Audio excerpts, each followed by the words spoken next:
ഇക്കഴിഞ്ഞ ഫെബ്രുവരിയിൽ റിപ്പോർട്ടർ ചാനലിൽ നടന്ന ഒരു സംഭവമാണ് ഓർമ്മയിൽ വരുന്നത്. റിപ്പോർട്ടർ ചാനലിൽ ആരാകും KPCC അധ്യക്ഷൻ എന്ന വിഷയത്തിൽ ഒരു ചർച്ച നടക്കുന്നു. അന്ന് ചാനലിൽ അതിഥികളായി എത്തിയ N. ശ്രീകുമാറും ജോർജ് പൊടിപ്പാറയും NB ചേക്കുട്ടിയും പിന്നെ ചർച്ച നിയന്ത്രിക്കുന്ന സ്മൃതി പരുത്തിക്കാടും കൂടി CPMനെ വളഞ്ഞിരുന്ന് ചീത്ത വിളിക്കുകയാണ്. ഒന്ന് ഓർക്കണം, ചർച്ച KPCC പ്രസിഡന്റ് ആരാവും എന്നതിനെക്കുറിച്ചാണ്. പക്ഷേ തെറിവിളി മുഴുവൻ CPMനും. KPCC അധ്യക്ഷനെ മാറ്റണമെന്നും മാറ്റേണ്ടെന്നും പറയുന്നത് ആരാണ്? അത് കോൺഗ്രസ്സുകാർ തന്നെയാണ്.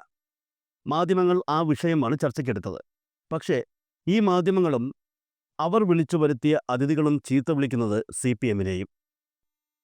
അന്ന് ഭൂരിപക്ഷം ജനങ്ങളും കണ്ട ചർച്ചയായതുകൊണ്ട് അതിനെക്കുറിച്ച് കൂടുതൽ പറയേണ്ട ആവശ്യമില്ല. കൊല്ലത്ത് CPMന്റെ സംസ്ഥാന സമ്മേളനം നടക്കവേ എന്തെല്ലാം കൊള്ളരുതായ്മകളായിരുന്നു സ്മൃതി പരുത്തിക്കാട് ചാനലിലൂടെ വിളിച്ചു കൂവിയത്. സംസ്ഥാന കമ്മിറ്റിയിൽ ഇല്ലാത്ത വീണ ജോർജിനെ സംസ്ഥാന കമ്മിറ്റിയിൽ നിന്നും പുറത്താക്കി എന്നുള്ളതായിരുന്നു സ്മൃതിയുടെ പ്രധാന കണ്ടെത്തൽ. സംസ്ഥാന സെക്രട്ടേറിയറ്റ് രൂപീകരണത്തിനു ശേഷം MB രാജേഷും P. ജയരാജനും പൊതുയോഗത്തിൽ പങ്കെടുത്തില്ല എന്ന വലിയ നുണയുടെ സൃഷ്ടാവും മറ്റാരുമായിരുന്നില്ല. ഈ അടുത്ത കാലത്ത് ഒരു കാര്യം ശ്രദ്ധിച്ചാൽ നിങ്ങൾക്ക് മനസ്സിലാകും. ചാനൽ ചർച്ചകളിൽ CPM പ്രതിനിധികളോട് എന്തൊരു കടുത്ത അസഹിഷ്ണുതയാണ് സ്മൃതി കാണിക്കുന്നത് എന്ന്. അവതരണത്തിൽ നീതികേടുണ്ടെന്ന് എന്തെങ്കിലും വിമർശനം ചർച്ചയ്ക്കിടയിൽ CPM പ്രതിനിധികൾ പറഞ്ഞാൽ പിന്നെ എന്താണ് സംഭവിക്കുക എന്നുള്ളതും എല്ലാവർക്കും അറിയാവുന്ന കാര്യമാണ്. ചർച്ചയാകെ അലങ്കോലമാക്കാൻ പോലും ഈ മാധ്യമപ്രവർത്തക മടിക്കാറില്ല എന്നുള്ളതാണ് യാഥാർത്ഥ്യം. ഇക്കഴിഞ്ഞ ദിവസം റിപ്പോർട്ടർ ചാനലിൽ അത്തരത്തിലൊരു ചർച്ച നടന്നിരുന്നു. ചർച്ചയിൽ പങ്കെടുത്തത് SFI സംസ്ഥാന പ്രസിഡന്റ് M. ശിവപ്രസാദും. പലതവണ സ്മൃതി ചർച്ചയിൽ ഇടപെടാൻ നോക്കി. ശേഷം എന്താണ് നടന്നത് എന്ന് കണ്ടു തന്നെ അറിയണം. ഈ മരണത്തിൽ അപകടമല്ല, വരുത്തിവെച്ച ഹത്യയാണല്ലോ. അപ്പോൾ അതിലെന്ത് നടപടി എന്ന ചോദ്യം വരുമ്പോൾ പ്രധാനാധ്യാപികയെ സസ്പെൻഡ് ചെയ്തു എന്നതിലപ്പുറം എന്ത് നടപടി ഉണ്ടായിരിക്കുന്നു?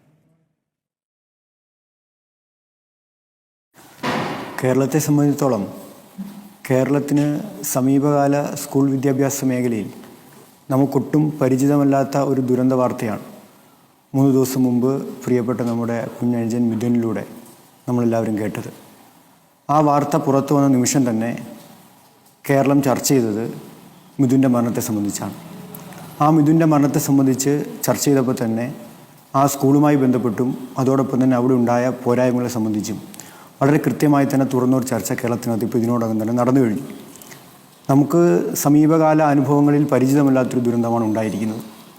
ആ ദുരന്തത്തോട് നമ്മൾ എങ്ങനെ പ്രതികരിക്കുന്നു എന്നതാണ് നാം ഏറെ ശ്രദ്ധയോടെ കാണേണ്ട കാര്യം.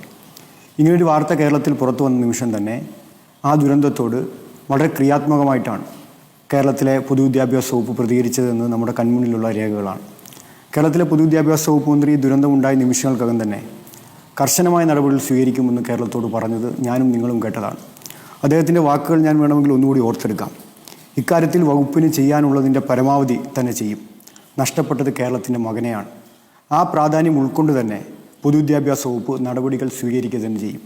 നമ്മൾ മനസ്സിലാക്കേണ്ടത് ഈ ദുരന്തമുണ്ടായ ഉടൻ തന്നെ കേരളത്തിലെ പൊതുവിദ്യാഭ്യാസ വകുപ്പ് ഡയറക്ടർ സമഗ്രമായ അന്വേഷണത്തിന് കേരളത്തിലെ പൊതുവിദ്യാഭ്യാസ വകുപ്പ് ഗവൺമെൻറ് നിർദ്ദേശം കൊടുക്കുകയും ആ നിർദ്ദേശത്തിൻ്റെ അടിസ്ഥാനത്തിൽ ഉപഡയറക്ടർ തന്നെ നേരിട്ട് സ്കൂളിലെത്തുകയും അവിടെ ഉണ്ടായ പോരായ്മകളെ സംബന്ധിച്ച് സമഗ്രമായി പഠിക്കുകയും ചെയ്തു.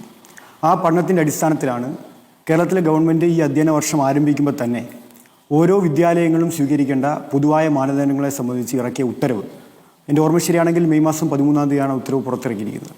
ആ ഉത്തരവിൻ്റെ അടിസ്ഥാനത്തിൽ ഓരോ സ്കൂളും കർശനമായി സ്വീകരിക്കേണ്ട നടപടികളെ സംബന്ധിച്ച് ആ ഉത്തരവിനകത്ത് സൂചിപ്പിക്കുന്നുണ്ട്. കേരളത്തിലെ വിദ്യാഭ്യാസ മേഖലയുമായി ബന്ധപ്പെട്ട എല്ലാ ഉദ്യോഗസ്ഥരും അതോടൊപ്പം തന്നെ പ്രിൻസിപ്പൽമാർ വരെയുള്ള സ്കൂളുകളിലെ ഉദ്യോഗസ്ഥരും കൃത്യമായി പാലിക്കേണ്ട ഒരു ഉത്തരവാണ് അതുമായി ബന്ധപ്പെട്ട് ഗവൺമെൻറ് നൽകിയത്. എന്നാൽ ആ ഉത്തരവ് കൃത്യമായി പാലിക്കുന്ന കാര്യത്തിൽ ആ സ്കൂളിന് വീഴ്ച സംഭവിച്ചിട്ടുണ്ട് എന്ന് പ്രഥമദൃഷ്ട്യാ നമ്മൾ കണ്ടതാണ്, നമ്മൾ ചർച്ച ചെയ്തതാണ്. അപ്പോൾ അതിൻ്റെ അടിസ്ഥാനത്തിലാണ് ആ സ്കൂളിൻ്റെ ഹെഡ് ഓഫ് ഇൻസ്റ്റിറ്റ്യൂഷൻ നിലയിൽ ഹെഡ് മാസ്റ്ററെ തന്നെ സസ്പെൻഡ് ചെയ്യണം എന്ന നിർദ്ദേശം കേരളത്തിലെ പൊതുവിദ്യാഭ്യാസ വകുപ്പ് വിദ്യാഭ്യാസ ഡയറക്ടർ നടത്തിയ അന്വേഷണത്തിൻ്റെ ഭാഗമായി മുന്നോട്ട് വെച്ചത് നമ്മൾ കണ്ടതുപോലെ മാനേജ്മെൻറ്റ് അതിന് തയ്യാറായിട്ടുണ്ട്. അവിടെയും കേരളത്തിലെ ഗവൺമെൻറ് ആ നടപടികൾ അവസാനിപ്പിക്കുന്നില്ല. മാനേജ്മെൻറ്റിനോട് കൃത്യമായി നോട്ടീസ് മാനേജ്മെൻറ്റ് കൃത്യമായി നൽകിയിട്ടുണ്ട്. എന്തുകൊണ്ടാണ് ഇങ്ങനൊരു സംഭവം ഉണ്ടായതെന്നും ആ സംഭവത്തിൽ മാനേജ്മെൻറ്റ് സ്വീകരിച്ച നടപടികൾ എന്തെല്ലാമാണെന്നും കാണിച്ചുകൊണ്ട് മാനേജ്മെൻറ്റിനോട് കൃത്യമായ വിശദീകരണം ചോദിക്കാൻ പൊതുവിദ്യാഭ്യാസ വകുപ്പ് തീരുമാനിച്ചു. അതിൻ്റെ അടിസ്ഥാനത്തിൽ ഉത്തരവ് ഇറക്കിയിട്ടുണ്ട്. നമ്മൾ മനസ്സിലാക്കേണ്ടത് കേരളത്തിലെ പൊതുവിദ്യാഭ്യാസ സ്ഥാപനങ്ങൾ നിങ്ങളെടുത്ത് പരിശോധിച്ചാൽ സമീപകാലത്തൊന്നും ഉണ്ടാവാത്തൊരു ദുരന്തമാണ് മിഥുൻ്റെ ദുരന്തം എന്ന് നമുക്ക് കാണാൻ വേണ്ടി കഴിയും. നമുക്കിതിനു മുമ്പ് ഇങ്ങനൊരു ഉദാഹരണം നമ്മുടെ മുന്നിലില്ല. ഇങ്ങനൊരു സംഭവം ആ നിലയിൽ തന്നെ നമ്മുടെ മുന്നിൽ ആവർത്തിച്ച രംഗം നമ്മുടെ കേരളത്തിൻ്റെ ചരിത്രത്തിൽ നമ്മുടെ സമീപകാലത്ത് നമ്മുടെ വിദ്യാഭ്യാസ സ്ഥാപനങ്ങളിലില്ല. അപ്പോൾ അപ്രതീക്ഷിതമായി ഉണ്ടാകുന്ന ഒരു ദുരന്തമാണ് ഇത്. ഒറ്റപ്പെട്ട സംഭവം, ഇത് സമാനതകളില്ലാത്ത സംഭവം എന്ന രീതിയിൽ വിവരിച്ചാൽ പോരാ. ഇതിൽ അനാസ്ഥയുണ്ട്, പൂർണ്ണമായ അനാസ്ഥയാണ്. KSEBയുടെയും മാനേജ്മെന്റിന്റെ അനാസ്ഥയുണ്ട്. അന്വേഷണ റിപ്പോർട്ട് കാത്തിരിക്കുകയാണ്. അത് എത്ര ദിവസം കാത്തിരിക്കുന്നേ? ഇതിനെന്താണ് വേഗമില്ലാത്തത്? നമ്മുടെ മുന്നിൽ കണ്ട കാര്യങ്ങളല്ലേ?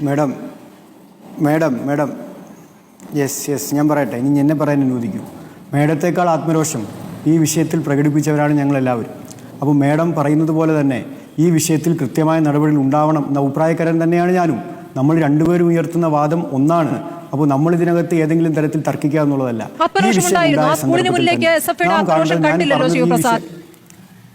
ആത്മരോഷം കണ്ടില്ല. അല്ല, ആത്മരോഷം നിങ്ങൾ കാണില്ല. ആ സ്കൂളിൻ്റെ മുന്നിലേക്ക് ആദ്യം ആരാണ് പ്രകടനം നടത്തിയത് മേഡം? ഞാൻ എൻ്റെ കണക്കൊന്നും പറയാൻ ഈ അവസരം ഉപയോഗപ്പെടുത്തുന്നതേയില്ല. ആ സ്കൂളിൻ്റെ മുന്നിലേക്ക് ആദ്യം പ്രകടനം നടത്തിയ വിദ്യാസംഘടനയുടെ പേരേതാ? എനിക്ക് വേണമെങ്കിൽ ചോദിക്കാം ഈ ചർച്ചയിൽ.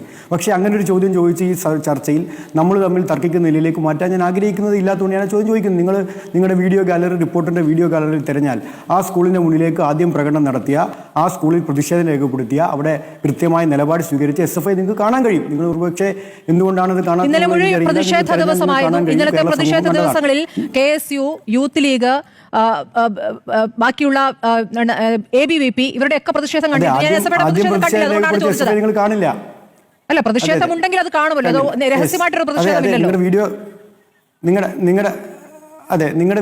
ശരി, ആരുടെ നേതൃത്വത്തിലായിരുന്നു പ്രതിഷേധം എന്ന് പറഞ്ഞാൽ മതി. ആരുടെ നേതൃത്വത്തിലായിരുന്നു പ്രതിഷേധം? എന്തായിരുന്നു നിങ്ങളുടെ പ്രതിഷേധം? എന്തായിരുന്നു നിങ്ങളുടെ പ്രതിഷേധത്തിൽ പറഞ്ഞത്, ആവശ്യപ്പെട്ടത്?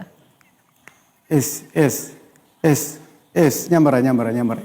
കൃത്യമായി ഇങ്ങനൊരു സംഭവം ഉണ്ടായ സന്ദർഭത്തിൽ അവിടെ ഒരു കുട്ടിക്ക് ജീവൻ നഷ്ടപ്പെട്ട സാഹചര്യത്തിൽ ആ കുട്ടിയുടെ ജീവൻ നഷ്ടപ്പെടുന്ന സാഹചര്യത്തിലേക്ക് നയിച്ച മുഴുവൻ കുറ്റക്കാർക്കെതിരെയും നടപടി സ്വീകരിക്കണം എന്നതാണ് SFIയുടെ പ്രകടനത്തിൽ ഏറ്റവും പ്രധാനപ്പെട്ട മുദ്രാവാക്യം ഉയർത്തിയത്. SFI കൃത്യമായി തന്നെ വിദ്യാഭ്യാസ വകുപ്പ് മന്ത്രിയുമായി ബന്ധപ്പെട്ടു, വിദ്യാഭ്യാസ വകുപ്പ് മന്ത്രിയുടെ ഓഫീസുമായി ബന്ധപ്പെട്ടു. കൃത്യമായി തന്നെ ആ സ്കൂളുമായി ബന്ധപ്പെട്ടുണ്ടായ വീഴ്ചകളെ സംബന്ധിച്ച് സമഗ്രാന്വേഷണം നടത്തണം എന്ന ആവശ്യം മുന്നോട്ട് വെച്ചു. മേഡം ചോദിച്ച ചോദ്യത്തിന് അപ്പോൾ എൻ്റെ ഉത്തരം പൂർണ്ണമാവില്ലാത്തതുകൊണ്ട് ഞാൻ ഉത്തരത്തിലേക്ക് കൂടി കിടക്കുകയാണ്. ആ ആവശ്യം മുന്നോട്ട് വെക്കുമ്പോൾ നമ്മൾ കാണേണ്ടത്, ഞാൻ നേരത്തെ പറഞ്ഞത് ഒരു കാരണവശാലും ഒറ്റപ്പെട്ട സംഭവമാണെന്ന് പറഞ്ഞ് ന്യായീകരിക്കാനേ അല്ല ഞാൻ പറഞ്ഞത്. നമുക്ക് സമീപകാലത്ത് നമ്മുടെ മുന്നിൽ ഉദാഹരണങ്ങളോ സമീകരിക്കാനാവാത്ത സംഭവമാണ് ഉണ്ടായിരിക്കുന്നത്. നിങ്ങൾക്കത് പല സംഭവങ്ങളോടും സമീകരിക്കണമെന്നും ഉദാഹരിക്കണമെന്നും താല്പര്യമുണ്ടാവും. പക്ഷേ നമ്മുടെ സ്കൂളുകൾ ആ നിലയിൽ സുരക്ഷിതമല്ലാത്ത സാഹചര്യം എവിടെയെങ്കിലും നിലനിൽക്കുന്നുണ്ടെങ്കിൽ ആ സുരക്ഷിതമല്ലാത്ത സാഹചര്യങ്ങളാണ് ഒഴിവാക്കപ്പെടേണ്ടത്. ആ ഒഴിവാക്കപ്പെടുന്നതിന് മിഥുൻ്റെ മരണം നമ്മുടെ മുന്നിൽ ഇപ്പോൾ ഒരു പ്രധാനപ്പെട്ട സംഭവമായി നമ്മുടെ മുന്നിൽ നിൽക്കുകയാണ്. അതിൽ നമ്മൾ കണ്ടത് എന്താ? ഒരു എയ്ഡഡ് സ്കൂളിലുണ്ടായ പ്രശ്നമാണ്. ആ എയ്ഡഡ് സ്കൂളിൽ അവിടെ ഉണ്ടായ ഒരു ലൈൻ കമ്പിയിൽ ഇങ്ങനെ ഒരു വിദ്യാർത്ഥി മരണപ്പെടുന്ന സാഹചര്യം ഉണ്ടാകുമ്പോൾ അവിടെ ഉണ്ടായ സാഹചര്യത്തെ എന്തുകൊണ്ട് അങ്ങനെ ഒരു സാഹചര്യത്തിലേക്ക് നയിച്ചു എന്നതാണ് നാം ചർച്ച ചെയ്യേണ്ടത്. അങ്ങനെ ചർച്ച ചെയ്യുമ്പോഴാണ് അവിടുത്തെ പ്രധാന അധ്യാപികയ്ക്ക് പ്രധാനപ്പെട്ട പങ്കുണ്ട് നാം കാണുന്നത്. അവിടുത്തെ മാനേജ്മെൻറ്റ് ഭാഗത്തുനിന്ന് വീഴ്ച ഉണ്ടായിട്ടുണ്ട് എന്ന് നാം കാണുന്നത്. അത് നമുക്ക് മറച്ചു വെക്കാൻ കഴിയില്ല. മാനേജ്മെൻറ്റ് ഭാഗത്തുനിന്ന് വീഴ്ചയുണ്ട്, അതവിടെ അവസാനിപ്പിക്കുകയാണ് ചെയ്തത്. പൊതുവിദ്യാഭ്യാസ ഡയറക്ടർ നേരിട്ട് അന്വേഷിക്കണമെന്ന് സർക്കാർ തീരുമാനിക്കുമ്പോൾ പൊതുവിദ്യാഭ്യാസ വകുപ്പിൻ്റെ ഉപഡയറക്ടർ തന്നെ നേരിട്ട് ആ സ്കൂളിലേക്ക് എത്തുകയാണ്. നമ്മളതെങ്ങനെയാണ് കാണാതിരിക്കാൻ വേണ്ടി കഴിയുന്നത്? അങ്ങനെ നേരിട്ടെത്തി മണിക്കൂറുകൾക്കകം നടന്ന സംഭവങ്ങളെ സംബന്ധിച്ച് ഗവൺമെൻറ് റിപ്പോർട്ട് കൊടുക്കുകയാണ്. ആ കൊടുത്ത റിപ്പോർട്ടിൻ്റെ അടിസ്ഥാനത്തിൽ കൃത്യമായി തന്നെ നടപടികൾ സ്വീകരിക്കും എന്ന് കേരളത്തിൻ്റെ പൊതുവിദ്യാഭ്യാസ വകുപ്പ് മന്ത്രി നൽകിയ ഉറപ്പാണ് ഞാൻ നേരത്തെ മേഡത്തിന് വായിച്ച് കേൾപ്പിച്ചത്. അദ്ദേഹത്തിൻ്റെ പ്രസ്താവനയുടെ ഭാഗമാണ് ഞാൻ വായിച്ചത്. അദ്ദേഹം പൊതുവിദ്യാഭ്യാസ വകുപ്പ് മന്ത്രി എന്ന നിലയിൽ ഹെഡ് മാസ്റ്റർക്കെതിരെ മാത്രം നടപടി സ്വീകരിച്ച് ഈ വിഷയം അവസാനിപ്പിക്കും എന്ന് പറഞ്ഞത് നിങ്ങളുടെ ആരെങ്കിലും ശ്രദ്ധയിലുണ്ടോ? എൻ്റെ ശ്രദ്ധയിലില്ല. അദ്ദേഹം പറഞ്ഞത്, ഞാൻ കേട്ടത്, കേരളത്തിലെ പൊതുസമൂഹം കേട്ടത്, മുഴുവൻ കുറ്റക്കാർക്കെതിരെ നടപടി സ്വീകരിക്കും. ഇവിടെ ഞങ്ങൾ ഇതിനകത്ത് രാഷ്ട്രീയം കലർത്താൻ ഉദ്ദേശിക്കുന്നില്ല എന്ന് ആവർത്തിച്ച് പറഞ്ഞ RSPയുടെയും BJPയുടെയും പ്രതിനിധി ഇവിടെ പറഞ്ഞത് അത്രയും രാഷ്ട്രീയമാണ് എന്ന തിരിച്ചറിവ് നമുക്ക് എല്ലാവർക്കും ഉണ്ടാവേണ്ടതായിട്ടില്ലേ? നിങ്ങൾ നോക്കൂ, ഒരു ദാരുണമായ സംഭവം നമ്മുടെ പൊതുവിദ്യാഭ്യാസ സ്ഥാപനത്തിൻ്റെ ഭാഗമായി നിൽക്കുന്ന ഒരു എയ്ഡഡ് സ്കൂളിൽ ഉണ്ടാകുന്നു. ആ എയ്ഡഡ് സ്കൂളിൽ ഉണ്ടായ സംഭവത്തെ ആരെങ്കിലും ന്യായീകരിച്ചോ? ആ സംഭവം ഉണ്ടായപ്പോൾ തന്നെ ഗവൺമെൻറ് സ്വീകരിച്ച നടപടിയെ സംബന്ധിച്ച് ഈ ചർച്ചയുടെ ആദ്യ ഭാഗത്തിൽ വളരെ കൃത്യമായി തന്നെ ഞാൻ ഈ ചർച്ചയിൽ സൂചിപ്പിച്ചു. എന്താണ് ഗവൺമെൻറ് ചെയ്തത്, എന്താണ് ഗവൺമെൻറ് ചെയ്യാൻ കഴിയുന്നത്, ആ ചെയ്യാൻ കഴിയുന്ന കാര്യങ്ങൾ എങ്ങനെയാണ് ഗവൺമെൻറ് ചെയ്യാൻ ഉദ്ദേശിക്കുന്നത്, ഞാൻ ഇവിടെ വിശദീകരിച്ചു. അതിനെ എങ്ങോട്ടാണ് കൂട്ടിക്കൊണ്ടുപോകാൻ ശ്രമിക്കുന്നത്, അതിനെ എന്തിനോടെല്ലാമാണ് സമീകരിക്കാൻ ശ്രമിക്കുന്നത്? കേരളത്തിലെ പൊതുവിദ്യാഭ്യാസ സ്ഥാപനങ്ങളാകെ തകർച്ചയിലേക്കാണ് എന്ന നിലയിലേക്ക് ഈ ചർച്ചയെ കൂട്ടിക്കൊണ്ടുപോകാനുള്ള ബോധപൂർവ്വ ശ്രമം ഈ സംഭവത്തിന് ശേഷം കേരളത്തിലാകെ നടക്കുകയല്ലേ? അതിനാരാ നേതൃത്വം കൊടുക്കുന്നത്? അതിന് രാഷ്ട്രീയമാനം കൊടുക്കുന്ന ആരാ? അങ്ങനെ ഈ സിസ്റ്റം, ഇപ്പോൾ സിസ്റ്റം എന്ന പുതിയ വാക്കാണല്ലോ നമ്മൾ ഉത്ഭവിപ്പിച്ചിരിക്കുന്നത്, ആ സിസ്റ്റം തകർച്ചയിലാണ് എന്ന് കാണിക്കാൻ വേണ്ടിയുള്ള വലിയ പരിശ്രമം നടക്കുകയാണല്ലോ. ഞാൻ ചോദിക്കട്ടെ, പൊതുവിദ്യാഭ്യാസ സിസ്റ്റം തകർച്ചയിലാണോ കേരളത്തിൽ? ഈ ചർച്ചയിൽ മേഡാണല്ലോ പറഞ്ഞത്. ഞാൻ ചോദിക്കട്ടെ, പൊതുവിദ്യാഭ്യാസ വകുപ്പ് ആ സിസ്റ്റം കേരളത്തിൽ പരാജയത്തിലാണോ? കേരളത്തിലെ പൊതുവിദ്യാഭ്യാസ വകുപ്പിന്റെ സിസ്റ്റം കേരളത്തിൽ പരാജയത്തിലാണോ? നിങ്ങൾക്ക് അങ്ങനെ തോന്നുന്നുണ്ടോ? അല്ലല്ല, ഏത് വിദ്യാഭ്യാസ വിഷയത്തിലാണ് അങ്ങനെ വകുപ്പിന്റെ സിസ്റ്റം പരാജയത്തിലാണെന്ന് ഉത്തരവാദിത്വം പറയാൻ എന്നുള്ളത് സാധിക്കുന്നത്? സർക്കാർ ഇവിടെ സ്കൂളുകളുടെ കാര്യത്തിൽ മാത്രമാണോ? അതൊന്നും അറിഞ്ഞാൽ കൊള്ളാം. നിങ്ങൾ അല്ല, കോടികൾ അല്ല, അല്ല, അല്ല, ഞാൻ അങ്ങനെ കിഫ്ബി ഫണ്ടെന്നും പറഞ്ഞില്ലല്ലോ. പറയുന്ന ഞാൻ സർക്കാർ അങ്ങനെ സ്കൂളുകളുടെ പറഞ്ഞില്ലല്ലോ. കാര്യം മാത്രമാണോ? Yes, വീഴ്ചയാണല്ലോ നമ്മൾ അതെ, ചർച്ച ചെയ്യുന്നത്, അല്ലേ? അതെ, ആ വീഴ്ചയാണല്ലോ. അവിടേക്ക് വരൂ. അതെ, വീഴ്ചയാണ് ചർച്ച ചെയ്യുന്നത്. ആ വീഴ്ച വരുത്തിയവർക്കെതിരെയാണ് നടപടി സ്വീകരിക്കുന്നത്. എന്ത് നടപടിയാണ് ആ വീഴ്ചയ്ക്ക് കാരണക്കാർക്കായ ആ വീഴ്ചയ്ക്ക് കാരണക്കാർ, ഞാൻ പറയട്ടെ മാഡം, ഞാൻ പറയുന്നത് കേൾക്കാനുള്ള സഹിഷ്ണുത കൂടി ദയവായി അങ്ങ് കാണിക്കണം. അങ്ങനെ പ്രകോപിതനാക്കേണ്ട കാര്യമില്ല. ഞാൻ കൃത്യമായി കാര്യങ്ങൾ പറയാൻ വേണ്ടിയിട്ടാണ് വിട്ടിരിക്കുന്നത്. എന്നെ പ്രകോപിച്ച് എന്തെങ്കിലും നിലയിൽ എന്റെ വായിൽ നിന്ന് വേറെ എങ്കിലും ഉത്തരം ലഭിക്കുമെന്ന് അങ്ങ് പ്രതീക്ഷിക്കാൻ വേണ്ട. ഉത്തരം കേൾക്കാൻ വേണ്ടി തയ്യാറാവണം. അങ്ങനോട് ചോദ്യങ്ങളാണല്ലോ ചോദിച്ചോണ്ട് അങ്ങനെ അങ്ങ് എന്നോട് ചോദ്യങ്ങൾ ചോദിച്ചുകൊണ്ടേ ഇരിക്കുകയാണല്ലോ. അപ്പോൾ തിരിച്ചു പറയാനുള്ള സഹിഷ്ണുത, പറയുമ്പോൾ കേൾക്കാനുള്ള സഹിഷ്ണുത കൂടി കാണിക്കണം. കാരശ്ശേരി മാസ്റ്റർ പറഞ്ഞത് എന്താ? പൊതുവിദ്യാലയങ്ങൾ തകർച്ചയിലേക്ക് നീങ്ങുന്നു. സ്നേഹത്തോടെ ഞാൻ പറയട്ടെ, അവിടേക്ക് അല്ല ഈ ചർച്ച കൊണ്ടുപോകാൻ വേണ്ടി ഉദ്ദേശിക്കുന്നത്. ഞാൻ ചോദിക്കട്ടെ, ഈ സമീപകാലത്ത് പ്രൈവറ്റ് സ്കൂളുകളിൽ എത്ര വിദ്യാർത്ഥികൾ ആത്മഹത്യ ചെയ്ത വിഷയമുണ്ടായി? നമ്മുടെ തന്നെ മുന്നിലുള്ള വിഷയങ്ങളില്ലേ? കേരളത്തിനകത്ത് പ്രൈവറ്റ് സ്കൂളുകളുടെ ആത്മഹത്യ. സെന്റ് ഡൊമിനിക് സ്കൂൾ ശ്രീകൃഷ്ണപുരം, എന്തേ കേരളത്തിലെ പ്രൈവറ്റ് സ്കൂളുകൾ ആകെ കുഴപ്പമാണെന്നൊരു ചർച്ച കേരളത്തിനകത്ത് നടക്കാത്തത്? എറണാകുളത്ത് ഒരു സ്കൂളിൽ ഒരു കുട്ടി ആത്മഹത്യ ചെയ്തില്ലേ? എന്തേ കേരളത്തിലെ പ്രൈവറ്റ് സ്കൂളുകളാകെ തകർച്ചയാണ് എന്നൊരു പൊതു ചർച്ച കേരളത്തിനകത്ത് ഉണ്ടാവാത്തത്? എത്രയോ പ്രൈവറ്റ് ഹോസ്പിറ്റലുകൾ കേരളത്തിനകത്ത് ആളുകൾ മരിക്കുന്നു, എന്തേ പ്രൈവറ്റ് ഹോസ്പിറ്റലാകെ കുഴപ്പമാണ് എന്ന ചർച്ച ഉണ്ടാവാത്തത്? അപ്പോൾ വിഷയങ്ങളാണ് അഡ്രസ്സ് ചെയ്യേണ്ടത്. ഒരു വിഷയം ഉണ്ടായാൽ ആ വിഷയത്തിന്റെ കാരണം എന്താണ്, അതിലേക്ക് നയിച്ച കാരണങ്ങൾ എന്തെല്ലാമാണ്, ആ കാരണങ്ങൾ പരിഹരിക്കാൻ എന്താണ് ചെയ്യേണ്ടത്? ഇതല്ലേ ക്രിയാത്മകമായ ചർച്ച. ആ ക്രിയാത്മകമായ ചർച്ച നടത്തുന്നതിന് പകരം ഒരു വിഷയത്തെ പിന്തുടർന്ന് എങ്ങനെയെല്ലാം കേരളത്തിൽ വളരെ നല്ല നിലയിൽ ഈ വിദ്യാഭ്യാസ മേഖലയിലും ആരോഗ്യ മേഖലയിലും ഉൾപ്പെടെ ഇടപെടുന്ന ഒരു ഗവൺമെന്റിനെ കരിവാരി തേക്കാൻ ഈ വിഷയത്തെ ഉപയോഗപ്പെടുത്താമെന്ന ഗവേഷണമല്ല ഇവിടെ നടത്തിക്കൊണ്ടിരിക്കുന്നത്. അത് രാഷ്ട്രീയ കുബുദ്ധിയല്ലേ? പ്രൈവറ്റ് മേഖല, സർക്കാർ മേഖലയുടെ ഉത്തരവാദിത്തമാണോ പ്രൈവറ്റ് മേഖലയ്ക്ക്? അങ്ങനെയാണോ? സർക്കാർ മേഖലയും പ്രൈവറ്റ് മേഖലയും ഒരുപോലെയാണോ താങ്കൾ കാണുന്നത്? രണ്ട് ഉത്തരവാദിത്തങ്ങളും ഒരുപോലെയാണോ താങ്കൾ വിലയിരുത്തുന്നത്? അതെ. അപ്പൊ ഞാൻ പറഞ്ഞതിനെ അങ്ങനെയാണ് ശ്രുതിവേടം മനസ്സിലാക്കിയതെങ്കിൽ അങ്ങനെ തന്നെ മനസ്സിലാക്കി. എനിക്കാവില്ലല്ലോ. ഞാൻ പറഞ്ഞ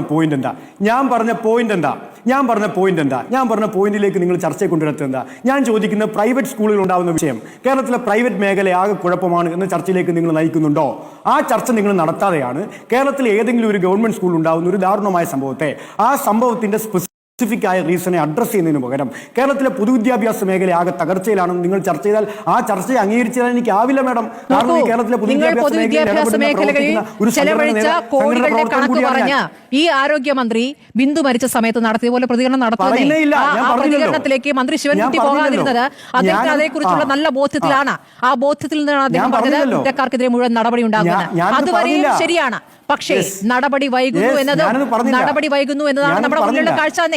ഞാൻ പറഞ്ഞുകൊണ്ടിരുന്നതിന് മറുപടി പറയട്ടെ. നിങ്ങൾ ഇടയ്ക്കിടയ്ക്ക് ചോദ്യങ്ങൾ ചോദിച്ചുകൊണ്ടിരുന്നാൽ എല്ലാ ചോദ്യത്തിനും എങ്ങനെ മറുപടി പറയാം? നിങ്ങൾ പറഞ്ഞുകൊണ്ടിരുന്ന ചോദ്യത്തിന് ഉത്തരം പറയാം. നിങ്ങൾ നോക്കൂ, ഇവിടെ വൈകാരികത കലർത്തി ഈ വിഷയത്തെ വഷളാക്കാൻ ശ്രമിക്കുകയല്ലേ ചെയ്യുന്നത്? നിങ്ങൾ നോക്കൂ, കുട്ടി മരിച്ചു, നമ്മുടെ വേറെ പ്രിയപ്പെട്ട മകനാണ്, കേരളത്തിന്റെ മകനാണ് മരിച്ചത്. ആ മരണം ഇനി സ്കൂളുകളിൽ ആവർത്തിക്കാതിരിക്കാനുള്ള ചർച്ചയിൽ നമ്മൾ നടത്തേണ്ടത്. ഒരു സ്കൂളും ആവർത്തിക്കാതിരിക്കാൻ അതിനുണ്ടായ പ്രശ്നങ്ങൾ എന്താണെന്ന് ഗൗരവമായി പരിശോധിക്കേണ്ടത്. അതിന് പകരം ഞാൻ പറഞ്ഞ് പൂർത്തിയാക്കട്ടെ. എന്തെല്ലാമാണ് ഈ ചർച്ചക്കകത്ത് വിളിച്ചു പറഞ്ഞത്? ഞാൻ പറയട്ടെ, ഒറ്റ കാര്യം കൂടെ പറഞ്ഞ് ഞാൻ അവസാനിപ്പിക്കാം. ബി.ജെ.പിയുടെ പ്രകൃതി എന്തെല്ലാമാണ് ഈ ചർച്ചക്കകത്ത് പറഞ്ഞത്? കേരളത്തിലെ മുഴുവൻ മനുഷ്യരുടെയും ഉത്തരവാദിത്വം ബി.ജെ.പിയുടെ പ്രകൃതി ഏറ്റെടുത്തിരിക്കുകയാണോ? നിങ്ങൾ നോക്കൂ, ഒരു ലെവലും ഇല്ലാത്ത നിലയിലല്ലേ അദ്ദേഹം പ്രതികരണം നടത്തിയത്? ജനങ്ങളുടെ സുരക്ഷിതത്വം സർക്കാർ മറന്നോ എന്നാണ് ചോദിക്കുന്നത്. ഏത് ജനങ്ങളുടെ സുരക്ഷിത സർക്കാർ മരിച്ചത്?